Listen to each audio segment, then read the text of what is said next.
Tubazaniye amakuru ahambaye cyane ari kuvugwa ku butaka bwa Kongo, aho leta zunze ubumwe za Amerika zongeye gusaba u Rwanda guhagarika ubufasha zivuga ko ruha umutwe wa M23 no kuvana bwangu muri Kongo ingabo zivuga ko ruhafise, ariko ibyo ngibyo leta ya Kigali ikaba imaze igihe ibyamagana, ikavuga ko atabufasha na bumwe iha M23 kandi ikavuga ko atani ingabo z'u Rwanda ziri ku butaka bwa Kongo, aho yemeza nyine ko ahubwo Kongo yo icumbikiye abakoze jenoside mu Rwanda mu mwaka w'1994, jenoside yakorewe abatutsi, akaba abakora iryo guterabwoba bari mu mutwe wa FDLR, kandi bikaba bizwi neza nyine ko bafashwa kandi bakaba baramaze gushyirwa mu gisirikare cya Kongo. Ibyo leta ya Kigali yamaganira kure. Ni byinshi binyegeje inyuma y'iryo tangazo ndetse n'ubwo busabe leta zunze ubumwe zashize hanze, aho zasabye leta y'u Rwanda gukura ingabo zayo ku butaka bwa Kongo. Muraza kubikurikira muri ano makuru twabateguriye. Turaza no kubabwira ku makuru ahambaye cyane, aho leta y'u Burundi ibandanije kurungika abasoda bayo ku butaka bwa Kongo, aho abasoda bashika ku 600 baraye bashitse ku butaka bwa Kongo, bakaba baje gusimbura batayo yari imaze iminsi ihari, ariko ikaba yarishwe yose na M23, abasigaye bagafatwa miri, abandi bakaburwa irengero. Ibiriko biranengwa n'abarundi batari bake bavuga ko igihugu cabo cyagurishijwe na Perezida Evariste Ndayishimiye. Ni byinshi twabateguriye, aho tuza no kubabwira ku makuru ahambaye cyane yerekana ko M23 umwanya n'umwanya ishobora gufata Goma. Byose nyine mugiye kubikurikira muri ano makuru twabateguriye. Ico busabwa nta kindi, niba utarabyonda kuri sabone canke subscribe, kandaho kugira ngo uko dushizeho amakuru n'ibiganiro bene nk'ibi ujye uba mbere mu gushikirwa nabyo. Leta zunze ubumwe za Amerika zongeye gusaba u Rwanda guhagarika ubufasha zivuga ko ruha umutwe wa M23 no kuvana bwangu muri Kongo ingabo zivuga ko ruhafite. Nubusabe Amerika yatanze biciye muri ambasade yayo i Kinshasa. Iyo ambasade mu itangazo yasohoye kuri uyu wa mbere yavuze ko leta zunze ubumwe za Amerika zigishyize imbere gahunda yo gukorana n'abafatanyabikorwa bazo mu karere kugira ngo urugomo rukomeje kwiyongera mu burasirazuba bwa Kongo ruhagarare. Yavuze ko isaba imitwe yitwaje intwaro yose guhagarika imirwano no kurambika hasi intwaro, by'umwihariko M23 yafatiwe ibihano na leta zunze ubumwe za Amerika. Leta ya Repubulika Iharanira Demokarasi ya Kongo imaze igihe kirekire ishinja u Rwanda kuba ari rwo ruha ubufasha uyu mutwe burimo n'ubwa gisirikare, kandi leta ya Kinshasa ikavuga ko abagize uyu mutwe benshi ari Abanyarwanda. Ni ibirego cyakora rwo rwakunze guhakana, ahubwo rugashinja leta ya Kongo gukorana n'umutwe wa FDLR umaze igihe ugambiriye guhungabanyiriza umutekano ndetse no gukuraho ubutegetsi buriho, kandi byose bikaba biriko biraba biteye ubwoba, aho abaturage batari bake bariko baraharenganira. Raporo impuguke z'umuryango w'abibumbye kuri Kongo zimaze igihe zisohora cyakora zishimangira ibirego buri gihugu gishinja ikindi. Ambasade ya Amerika mu itangazo ryayo kandi yongeye gusaba u Rwanda guhagarika guha ubufasha M23 no kuvana bwangu ku butaka bwa Kongo ingabo zarwo. Amerika ivuga ko ubufasha u Rwanda ruha M23 nta kindi bumara ikitari gukomeza guhungabanya umutekano mu burasirazuba bwa Kongo. Iki gihugu cyonkeje u Rwanda igitutu mu gihe nacyo gikomeje kucyozwa n'abanyekongo bagishinja kuba aricyo cyihishe inyuma y'umutekano muke ndetse n'ubwicanyi bukomeje gukorerwa mu gihugu cyabo. Washington ishinjwa kuba ariyo yaba ituma u Rwanda gufasha M23 kubera inyungu ikura muri Kongo. Igitutu cyongeye kuzamuka nyuma y'uko inyeshyamba za M23 zikomeje kwigarurira uduce dutandukanye tw'intara ya Kivu y'Amajyaruguru, by'umwihariko imihanda ihuza umujyi wa Goma n'ibindi bice byo mu burasirazuba bwa Kongo. Kuri ubu hari impungenge z'uko kwigarurira iyo mihanda bishobora gutuma uyu mutwe uniga burundu Goma, hanyuma ukaba wakwigarurira uyu mujyi utuwe n'ababarirwa muri miliyoni 2 nta mirwano ibayeho hagati yawo n'ihuriro ry'ingabo guverinoma ya Kongo bahanganye mu ntambara ikomeye cyane. Ariko bikaba biboneka neza ko ingabo za Kongo n'abo bafatikanije bari gutsindwa bikomeye cyane, kuko na Minisitiri w'Ingabo muri Kongo ahejeje gutangaza ko M23 ari ingabo zikomeye kandi ko zifise ibigwanisho bikomeye cyane, akaba ariyo mpamvu babona neza ko bashobora gutsindwa umwanya n'umwanya, kandi bakabona neza ko M23 badashobora kwitsinzura ku butaka bwabo, n'abo bavuga bo ko intumbero bafise atayindi. Abatuye umujyi wa Goma wo mu ntara ya Kivu y'Amajyaruguru baravuga ko bafise ubwoba bw'uko bakomeza kubaho nyuma y'uko M23 yigaruriye inzira hafi ya zose zinjirayo.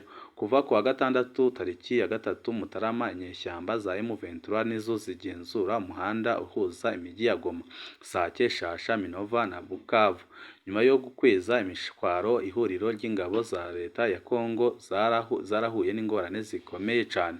Uyu muhanda byibura uri mu mihanda ine ihuza umujyi wa Goma n'ibindi bice bya Repubulika Iharanira Demokarasi ya Kongo, nyuma y'uwa Goma Rushuru Butembo ari nawo ujya Ukanava, Ibunagana, Goma, Sake, Masisi Centre ndetse na Goma, Sake, Kichanga. M23 byibura iragenzura imihanda itatu muri iyi ine ndetse n'ibice biyikikije. Uyu mutwe ku ruhande rwayo uvuga ko kwigarurira iriya mihanda biri mu rwego rwo kubuza ingabo za leta n'abo bafatanya kugezwaho ibikoresho bya gisirikare bikunze guturuka i Bukavu. Hagati aho, kwigarurira umuhanda Goma, Sake, Shasha, Minova, Bukavu byateye impungenge nyinshi abatuye i Goma, bijanye no kuba uyu muhanda ari wo wonyine wari usigaye unyuzwamo ibicuruzwa bijya muri uriya mujyi, by'umwihariko ibyo kurya. Abaturage baganiriye na BBC bagaragaza impungenge z'uko baza kubaho.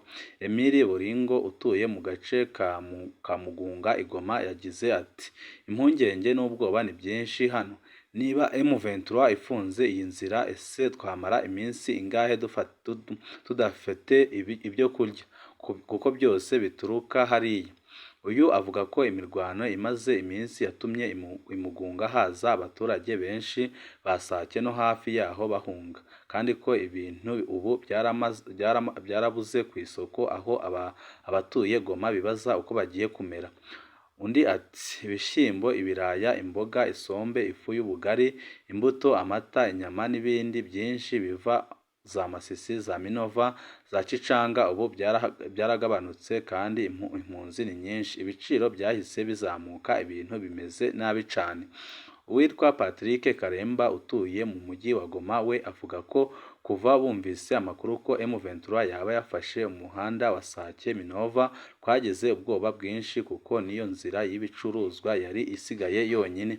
Kuri ubu inzira ebyiri zisigaye ku mujyi wa Goma ni inzira yinjira mu Rwanda hamwe n'inzira y'ikiyaga cya Kivu ikoresha amato hamwe n'ikibuga cy'indege cya Goma. Kuva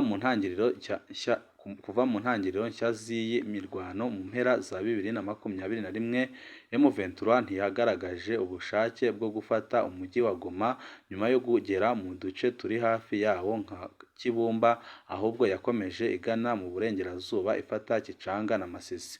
Mu mezi make yashize nibwo uriya mutwe wagaragaje guhindukira ugaruka iburasirazuba hafi ya Sake.